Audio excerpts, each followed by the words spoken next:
తన reality show man versus వైల్డ్తో ప్రజల్లో గుర్తింపు తెచ్చుకున్న బేర్ గ్రిల్స్ గురించి మనం ప్రత్యేకంగా చెప్పాల్సిన అవసరం లేదు. బేర్ గ్రిల్స్ అనేక సాహసాలతో కూడిన ప్రయాణాలు చేస్తూ, ఎన్నో విషయాలను అన్వేషిస్తూ, పర్వతారోహణ, నౌకాయానం, స్కై డైవింగ్ వంటి సాహసపూరితమైన ఆటలను తనదైన శైలిలో ప్రదర్శిస్తూ ప్రపంచవ్యాప్తంగా అభిమానులను సంపాదించుకున్న గొప్ప సాహసికుడు. జీవితంలో చిన్న చిన్న విషయాలకే కుంగిపోయేవారికి బేర్ గ్రిల్స్ జీవితం స్ఫూర్తి. ఏదీ లేకున్నా ఏదో జరిగిపోతుందని ఆత్మహత్యలు చేసుకునేవారికి అతడి జీవితం ఓ స్ఫూర్తి పుస్తకం. భారీ ఎత్తు నుంచి కింద పడినా, ఆ ప్రమాదంలో 3 వెన్నుపూసలు విరిగిపోయినా అతడు మనోధైర్యంతో కోలుకొని ప్రపంచ స్థాయిలో తన స్థానాన్ని నిలుపుకున్న వ్యక్తి బేర్ గ్రిల్స్. బేర్ గ్రిల్స్ జీవితంలో ఎన్నో పరాజయాలను చవిచూశాడు. అతని పూర్తి పేరు Edward Michael Grylls. Bear Grylls చిన్నతనంలో స్కై డైవింగ్ నేర్చుకున్నాడు. కరాటేలో శిక్షణ పొంది కరాటేలో కష్టమని చెప్పే బ్లాక్ బెల్ట్ పొందాడు. సైన్యంలో కూడా పనిచేశాడు. కొండలు, శిఖరాలు ఎక్కడం సహా అనేక సాహసాలు చేయడం ద్వారా గ్లోబల్ టీవీ స్టార్ అయ్యాడు. 1996లో జాంబియాలో బేర్ గ్రిల్స్ స్కై డైవ్ చేస్తున్న సమయంలో పారాచూట్ 16,000 అడుగుల ఎత్తులో ఓపెన్ చేయాలని చూశాడు. కానీ అది తెరుచుకోలేదు. దీంతో అక్కడి నుంచి కింద పడిపోయాడు. ఈ ప్రమాదంలో వెన్నుకు గాయమైంది. వైద్యులు కూడా నడవలేడని చెప్పారు. ఇక అతడి జీవితం అయిపోయిందని అందరూ అనుకున్నారు. 18 నెలల పాటు సైనిక పునరావాసంలో చికిత్స తీసుకున్నాడు. డాక్టర్లు చెప్పింది గ్రిల్స్ నమ్మలేదు. వారి మాటలు ఆయనను నిరుత్సాహపరచలేకపోయాయి. తన మొండితనంతో, సంకల్ప బలంతో అన్ని ప్రయత్నాలు చేశాడు. చక్కగా నడవటం మొదలుపెట్టాడు. 23 సంవత్సరాల వయసులో ఎవరెస్టు శిఖరాన్ని అధిరోహించాడు. ఇక జీవితం అయిపోయింది అనుకున్న సమయంలో తన మీద తనకున్న నమ్మకమే మళ్లీ లేచి హుషారుగా తిరిగేలా చేసింది. తర్వాత మ్యాన్ వర్సెస్ వైల్డ్ కార్యక్రమంతో గ్లోబల్ టీవీ స్టార్ అయ్యాడు బేర్ గ్రిల్స్. పారాచూట్ యాక్సిడెంట్ వల్ల తన జీవితం ముగిసిపోయిందని ఆలోచించకుండా పట్టుదలతో ఉండి ప్రపంచానికి పరిచయమయ్యాడు. ఈ ప్రమాదం గురించి ఆయన ఇన్స్టాగ్రామ్లో ఓ పోస్ట్ కూడా చేశారు. ఆ పోస్టులో ఆయన ఇలా రాసుకొచ్చారు: పారాచూట్ ప్రమాదంలో కొన్నేళ్ల క్రితం నా వెన్ను విరిగిపోయిందని ప్రజలు కొన్నిసార్లు నన్ను అడుగుతారు. సమాధానం ప్రతిరోజూ ఉంటుంది. దానికి నేను తీసుకునే చికిత్స చాలా తీవ్రంగా ఉంటుంది. కానీ జీవితం కొన్ని సమయాల్లో ప్రతి ఒక్కరికి ఒక యుద్ధంగా ఉంటుంది.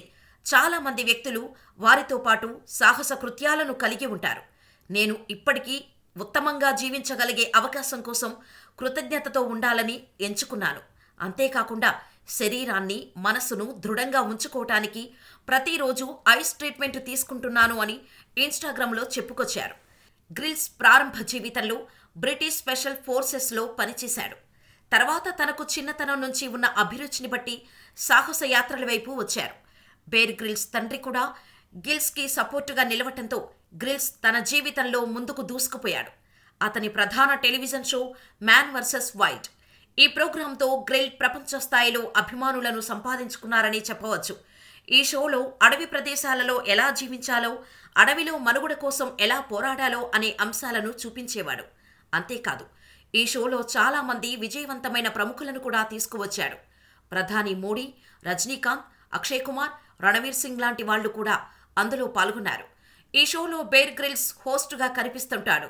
అందులో బోర్న్ సర్వైవర్, అడ్వెంచర్ లైవ్తో సహా ఇతర టెలివిజన్ షోలను కూడా హోస్ట్ చేశాడు.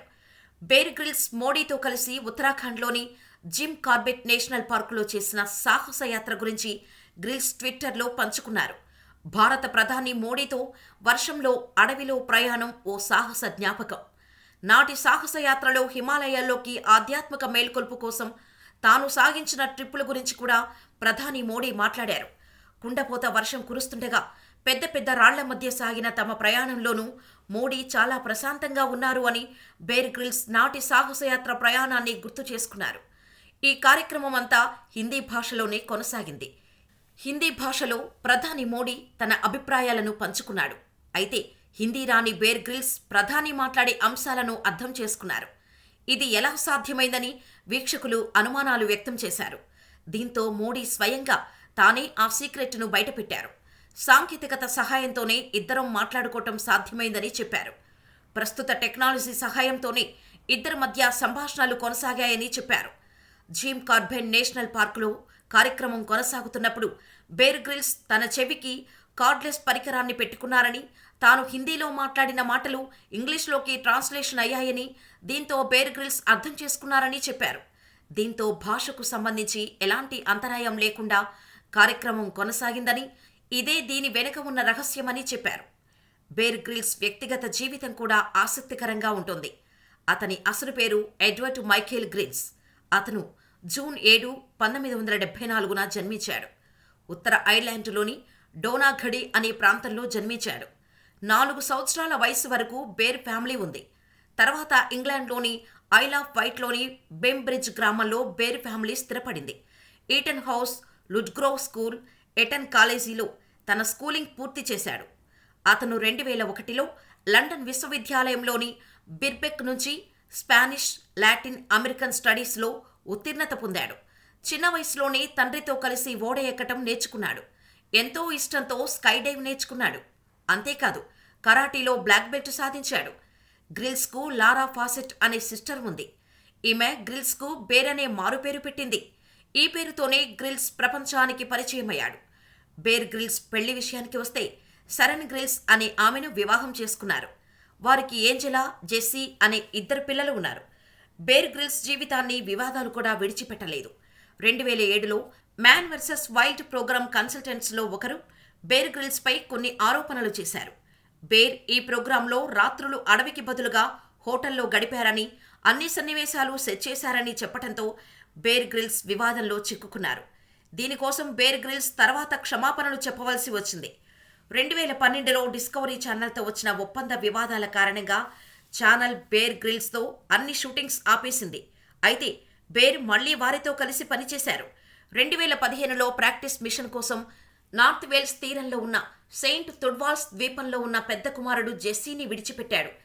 దీంతో Royal National lifeboat institution వారు గ్రిల్స్పై విమర్శలు కురిపించారు. 2016లో the island with Bear Grylls షోలో చిత్రీకరణ నిమిత్తం జంతువులను చంపినందుకు జంతు స్వచ్ఛంద సంస్థలు గ్రిల్స్పై విరుచుకుపడ్డాయి. 2017లో రిలా నేషనల్ పార్క్లో డెరెక్ హగ్తో కలిసి running wild with Bear Grylls ఎపిసోడ్ను చిత్రీకరిస్తున్నప్పుడు బేర్ గ్రిల్స్ కప్పను చంపి వంట చేయడం కనిపించిన తర్వాత జరిమానాను ఎదుర్కొన్నాడు. కానీ ఈ వివాదాలు బేర్ గ్రిల్స్ పేరును, ఖ్యాతిని ప్రభావితం చేయలేదు. బేర్ పడిలేచిన కెరటమని చెప్పవచ్చు. పారాచ్యూట్ ప్రమాదంతో జీవితం ఇక అయిపోయింది అనుకున్న తరుణంలో నడవటం కష్టం అన్న మాటలను ఛాలెంజింగ్గా తీసుకున్నాడు. నడవడమే కాకుండా మళ్లీ పాత రోజుల్లా సాహసాలు చేసి అందరినీ అబ్బురుపరిచాడు. ఆత్మవిశ్వాసం, నీపై నీకు నమ్మకం, సాధించాలన్న పట్టుదల ఉంటే ఏదైనా సాధించవచ్చు అని నిరూపించాడు బేర్.